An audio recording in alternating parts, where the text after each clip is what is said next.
Welcome to another week in San Francisco. In this vlog we're exploring some of the most beautiful views of San Francisco, a few gardens and Japantown.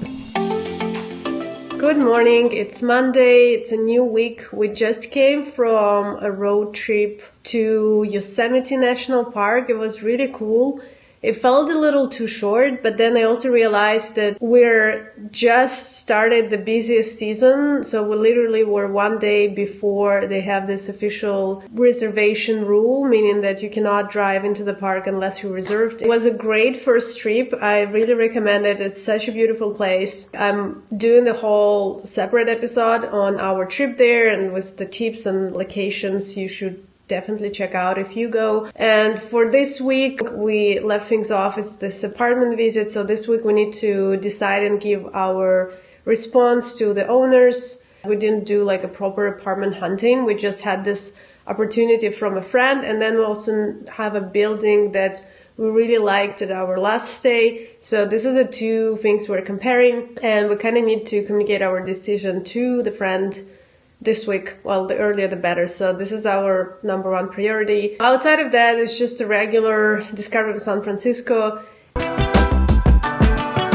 It's a crazy wind, but it's actually super sunny. It's the first day I don't put my jacket on. Still have a hoodie, but it's warm by San Francisco standards. So I'm now walking by the Lafayette Park. I can actually go through it and I'll show you a little bit how it is. It's a little elevated. It's one of the highest hills here in Presidio Heights. And so you get this pretty view from a few different directions.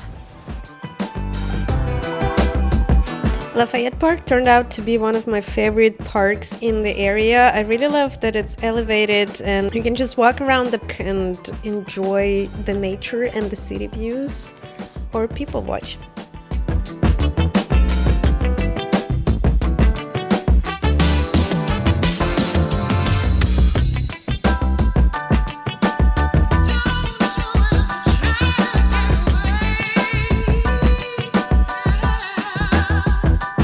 I just finished my walk through the Lafayette Park and now I'm going to Alta Plaza Park. That seems to be nice and it should be there in about 10 minutes.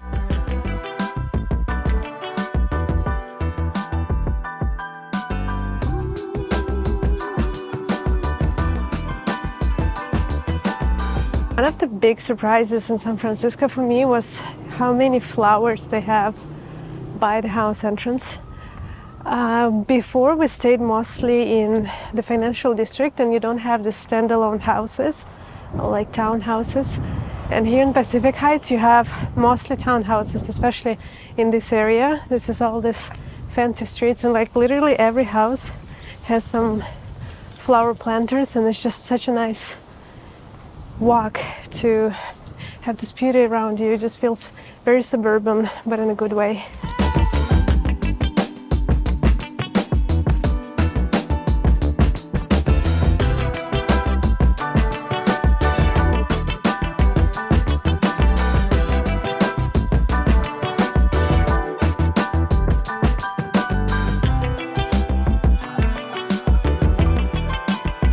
I'm now at Alta Plaza Park. As the name suggests, it's also elevated and there's a few steps to get even higher from where I am. Now I'm at the main entrance. Let's go higher.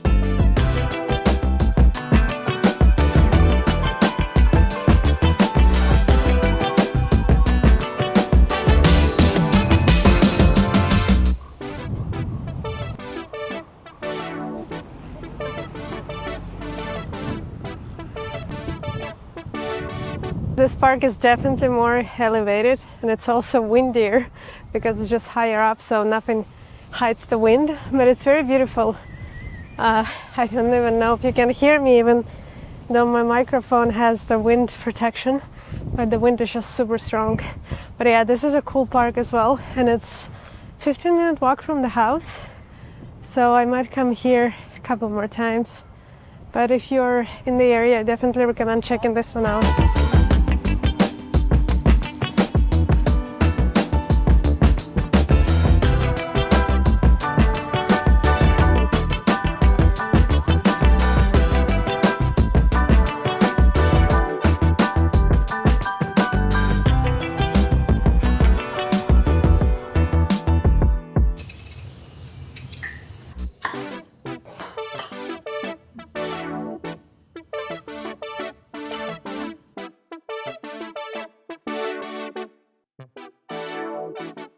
It's 4 p.m. almost, and I didn't get out of the house, but the weather is super nice. So last week I was saying, hey, the weather needs to be better for me to be able to go out, but now it's great, and I stayed at home for the whole day. We tried to evaluate the different options for the apartments, and it seems like we either should take this offer from our friend if we want to do the long-term lease, or focus on one of those furnished apartments like we rented before.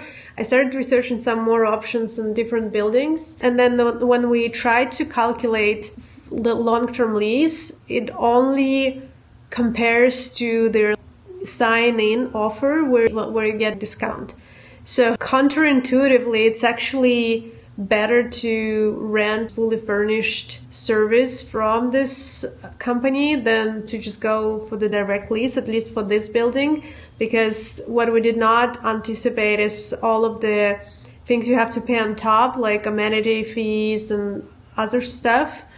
The one advantage is that they give you 6 months free parking with this first year, but the problem is like, we kind of have to sign up for a year, and even though it's a little bit less, we know that we're not going to be here the full year. So if we price out comparable lease with this furnished place, and then we discount for the fact that we are here at maximum 7 months in a year, it just doesn't make sense.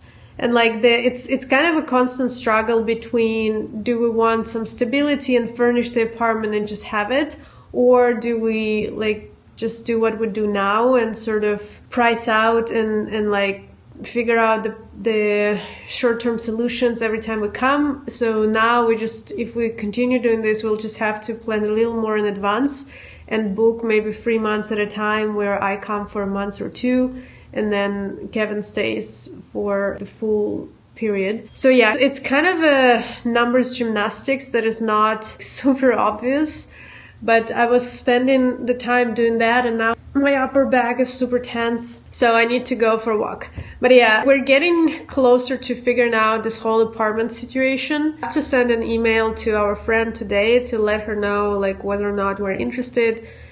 It's kind of higher budget that we wanted to pay, and if we price out for a year, it's like definitely more than we wanted to pay for like a second rental. But when we price out other options for a year, this one definitely makes sense, and it's sort of bigger and nicer. It's fully furnished, it's like all set up, and it's nice furniture, it has a yard. Like the main downside is basically where it's located, but it's quite far from the downtown where the office is. But I still feel like it can be a good option if we wanted to have like a place for a year and just try it out this different area. Anyway, I'm just like rambling way too much about these options. We're gonna have to write her something today, and then I think we'll continue considering this other options where we just like book 3 months at a time and try to maybe explore other areas in the city. So we'll see. I'll keep you posted. Right now I'm just gonna go outside, enjoy the sun, and I'll try to show you maybe a few other parks around. And then there is this Lyon Steps, which is famous spots sort of with beautiful views, and it also lets me discover some other places. So I think this would be a plan.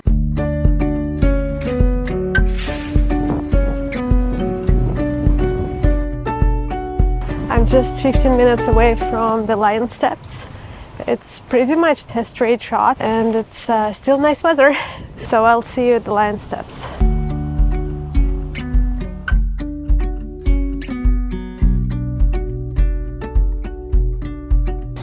Okay, we got to the Lyon Steps, sort of. So this is Baker Steps, and it says 39 steps down on this street, and then the next street is the Lyon Steps. But before we go down, I just wanted to take a moment for this house. It looks like a castle, and this is how you also know you're bordering the Presidio Heights, because this is one of the most exclusive areas in San Francisco. Well, exclusive and expensive, and the houses there, they're just next level. This white house, I don't know who lives there, but I definitely want to be their friend.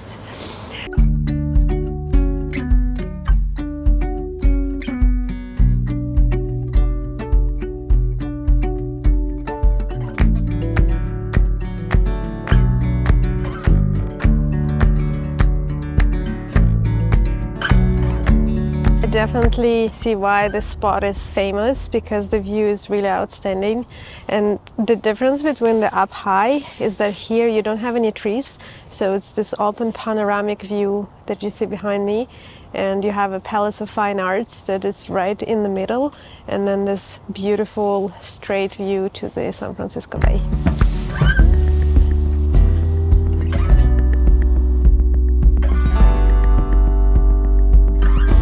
Also, I've realized that I mentioned the Lyon Steps a few times, but I didn't actually mention what are they known for, what are they famous for.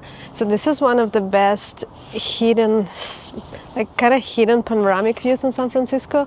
You are very close to Presidio Park, and you have the panoramic view on the ocean, the Palace of Fine Arts, and Marine Highlands.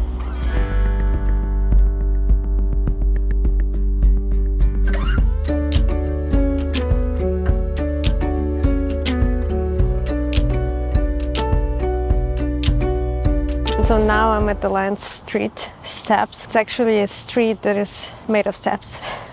So now I'm gonna go all the way up and see if the panoramic view is better there.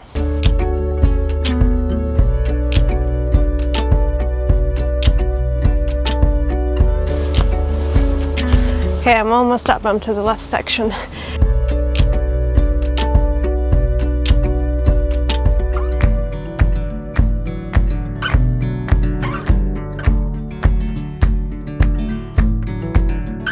Now that I'm all the way up on the Lyon Steps, I really have a hard time deciding which one I prefer. So I would recommend go see both, because they're both spectacular. And I'm gonna be back on my way home, and it's gonna be a few steps up again. And my legs and glutes will be forever grateful for this walk.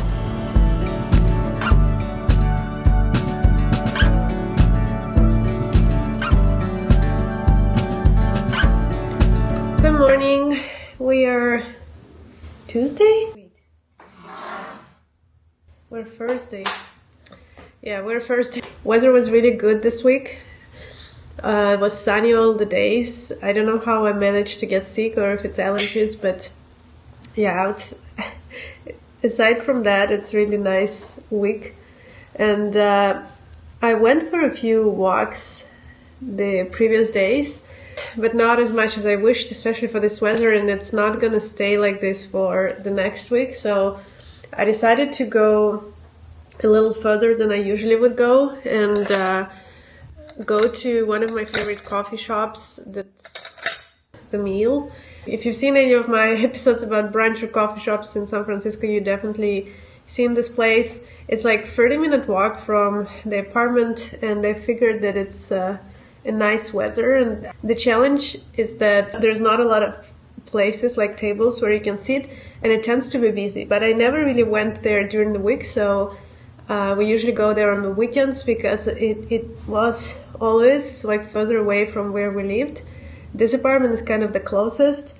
It's still a little far, but I mean it's closest than we've ever been. So I'm gonna finish my makeup, and then I'll see you in The Meal.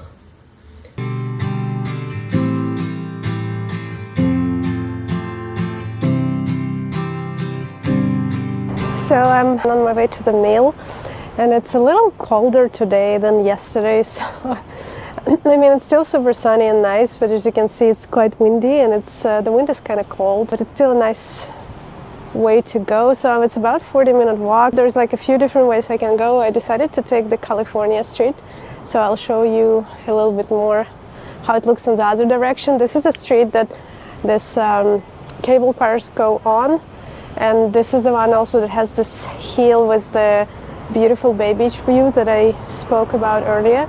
So let's see how the other side of the street looks like.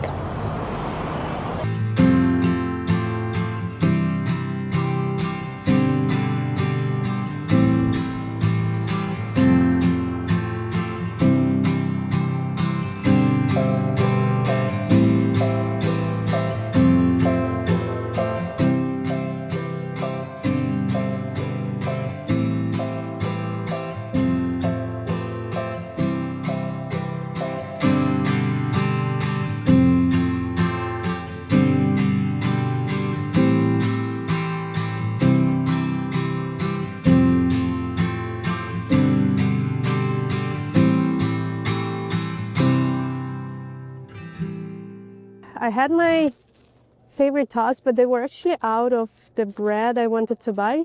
But genuinely, they have it also in this supermarket. It's called Buy Right Market, and it's just like a couple of blocks away from the mill. And so I got the bread. But somehow, like in the shop, it's actually cheaper, in the mill it's cheaper. It's $9.50 versus here it's like $12, which I didn't expect, but yeah, I came here for the bread. I got the bread, and it's a very good bread, but it's definitely extremely premium price. And I actually didn't expect that it would be cheaper at the coffee shop versus the supermarket. And now I'm gonna go on my way home, but I'm gonna take a different route because I came up here like once along Divisadero all the way, and it wasn't the most picturesque walk, I would say. It's also extremely windy. And so I'm gonna try the neighboring streets. Ooh.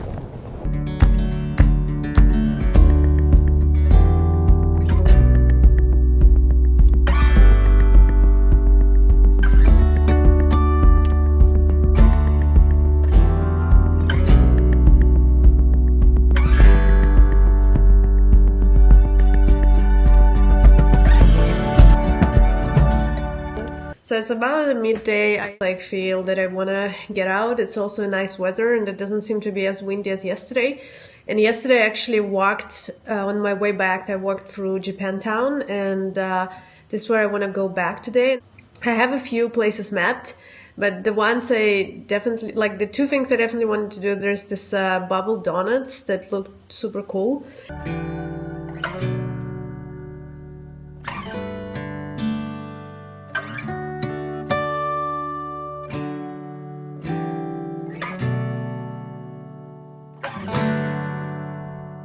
I just got to the Japantown, and behind me you can see this famous arch entrance. I actually decided to check 4 places. So I'm gonna start with Yakitori Edomasa. They have like just the yakitori dishes, and this is small portions, so I figured it would be a perfect place to start and then still have room for other things. And next to it there is the bakery called Gina Bakes. And they have this unique croissants that are sort of a mix of croissant and mochi, which is very curious. And then I'm gonna go for 2 more sweets. One is mochi donut, so this is the circular donut that I mentioned. And then next to it there is Maru Musasia that has matcha teas and just in general different teas. And then we will end up with the tea shop, Asakichi Avenue shop, where they should sell a very good matcha powder. So let's go to our first spot.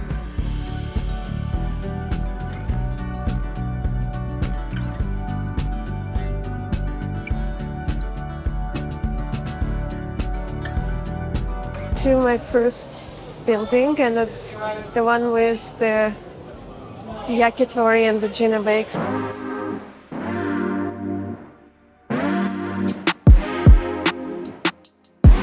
I got to the first one, which is Yakitori Edomasa. So I just wanted to get their skewers because this is the smaller bites.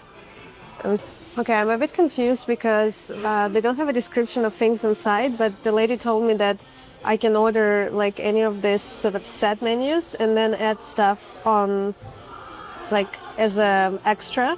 So I'm gonna go, I think, with their free yakitori skewers. It just gives a good variety of things, which is nice. And then they also have some cool stuff that I would probably want to come back to try. They have hot cakes, hot ginger orange cake with rosemary, and pineapple and rosemary cake, which sounded really nice. And then for the drinks they have obviously like all the teas, but I wanted to go to other places, so I just sticked with the savory dishes here.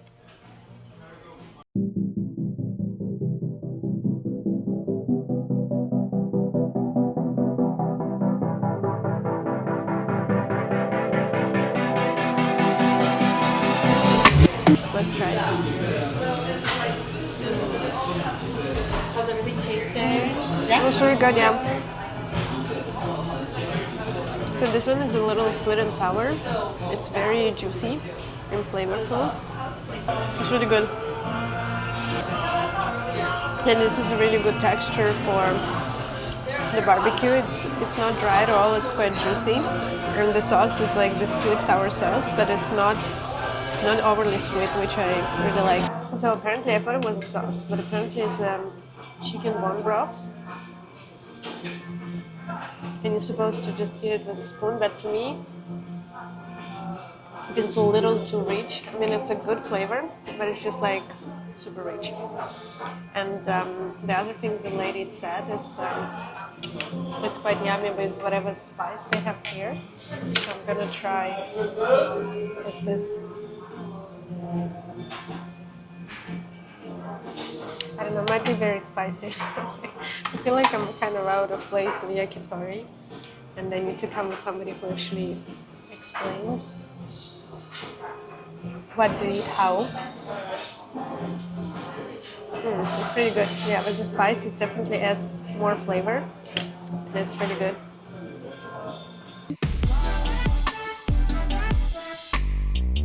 The food turned out to be really good, but somehow I got confused with their whole menu offering. I guess I just don't eat enough of yakitori, but if you're in Japantown, I can definitely recommend this place for the variety of flavors, especially with their lunch offer. This place definitely had some original baked goods. They were out of the particular one I wanted to try that day. Definitely check them out. I'm sure you'll find something that you would like.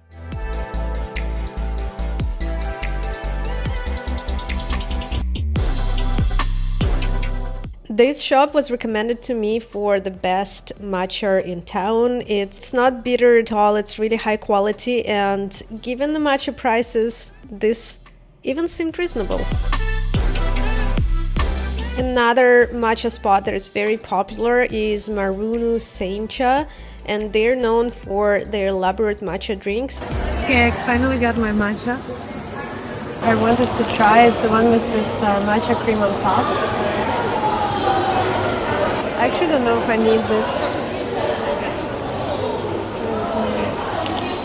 The cream on top is really good, like mixes really well with the rest of the matcha. Yeah, this matcha is pretty good. It's well concentrated and it's not bitter. This just has a very strong taste, and the cream on top is actually a pretty good addition.